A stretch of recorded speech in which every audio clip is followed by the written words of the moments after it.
10 तक गिनूंगा।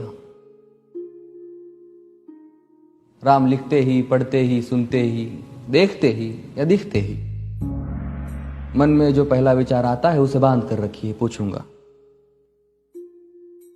1 2 3 4 5 6 7 8 9 9 9। हाथ काट कर रख दूंगा ये नाम समझ आ जाए तो। कितनी दिक्कत होगी पता है राम समझ आ जाए तो। भाई राम राम तो कह लोगे पर राम सा दुख भी सहना होगा। पहली चुनौती ये होगी कि मर्यादा में रहना होगा। और मर्यादा में रहना मतलब कुछ खास नहीं कर जाना है, बस त्याग को गले लगाना है और अहंकार जलाना है। अब अपने राम लला के खातिर इतना ना कर पाओगे और शबरी का जूठा खाओगे तो पुरुषोत्तम कहलाओगे। काम क्रोध के भीतर रहकर तुमको शीतल बनना होगा। बुद्ध भी जिसकी इच्छाओं में बैठे वैसा पीपल बनना होगा ये सब कुछ, और वो भी शून्य में रहकर प्यारे। तभी तुमको पता चलेगा कि कितने अद्भुत राम हमारे। सोच रहे हो कौन हूं मैं? चलो बता ही देता हूं। तुमने ही तो नाम दिया था मैं पागल कहलाता हूं। नया नया हूं यहाँ पे तो ना पहले किसी को देखा है। वैसे तो हूं त्रेता से, मुझे कृष्ण किसी ने कलयुग भेजा है। भाई बात वहां तक फैल गई है कि यहाँ कुछ तो मंगल होने को है कि भरत से भारत हुए राज में, सुना है राम जी आने को है। बड़े भाग्यशाली हो तुम सब। वहां पे सब यही कहते हैं कि हम तो राम राज्य में रहते थे पर इन सब में राम रहते हैं। यानी तुम सब में राम का अंश छुपा है। मतलब वो तुम में आते हैं रहने। सच है या फिर गलत खबर? अगर सच्ची है तो क्या कहने। तो सबको राम पता ही होगा, घर के बड़ों ने बताया होगा। तो बताओ फिर कि क्या है राम। बताओ फिर कि क्या है राम। बताओ। अरे पता है तुमको क्या है राम? या बस हाथ धनुष तरकश में बांध, या वन में जिन्होंने किया गुजारा, या फिर कैसे रावण मारा लक्ष्मण जिनको कहते भैया, जिनकी पत्नी सीता मैया। फिर ये तो हो गई वही कहानी, एक था राजा एक थी रानी।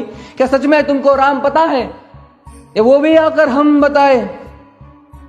बड़े दिनों से हूं यहां पर, सब कुछ देख रहा हूं कब से। प्रभु से मिलने आया था मैं, उन्हें छोड़कर मिला हूं सबसे। एक बात कहूं अगर बुरा ना मानो, नहीं तुम तुरंत ही क्रोधित हो जाते हो। पूरी बात तो सुनते भी नहीं, सीधे घर पर आ जाते हो। ये तुम लोगों के नाम जपो में पहले सा आराम नहीं। ये तुम लोगों के नाम जपो में पहले सा आराम नहीं। इस जबरदस्ती के जय श्री राम में सब कुछ है, बस राम नहीं।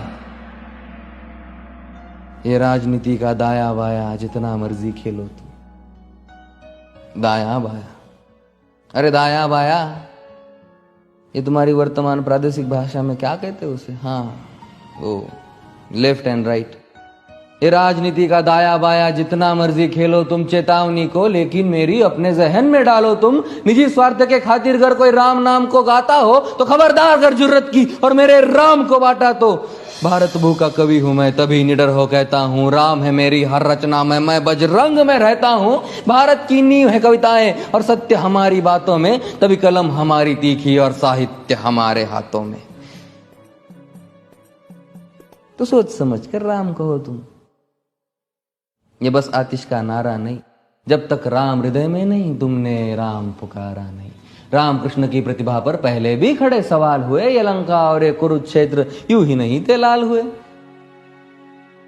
अरे प्रसन्न हंसना भी है और पल पल रोना भी है राम। सब कुछ पाना भी है और सब पाकर खोना भी है राम। ब्रह्मा जी के कुल से होकर जो जंगल में सोए हो, जो अपनी जीत का हर्ष छोड़ रावण की मौत पे रोए हो। शिव जी जिनकी सेवा खातिर मारुत रूप में आ जाए। शेष नाग खुद लक्ष्मण बनकर जिनके रक्षक हो जाए। और तुम लोभ क्रोध अहंकार छल कपट सीने से लगा कर सो जाओगे तो कैसे भक्त बनोगे उनके, कैसे राम समझ पाओगे? अघोर क्या है पता नहीं और शिव जी का वरदान चाहिए। ब्रह्मचर्य का इल्म नहीं, इन्हें भक्त स्वरूप हनुमान चाहिए। भगवा क्या है पता, लहराना सबको होता है पर भगवा क्या है वो जाने जो भगवा ओढ़ के सोता है। राम से मिलना, राम से मिलना, राम से मिलना है ना तुमको? निश्चित मंदिर जाना होगा पर उससे पहले भीतर जा संग अपने राम को लाना होगा।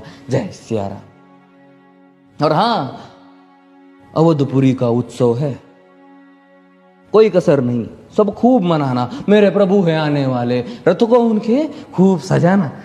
वो द्वापर में कोई राह तक है, मुझे उनको लेने जाना है। चलिए तो फिर मिलते हैं, हमें भी अयोध्या आना है। जय सिया राम। फिर से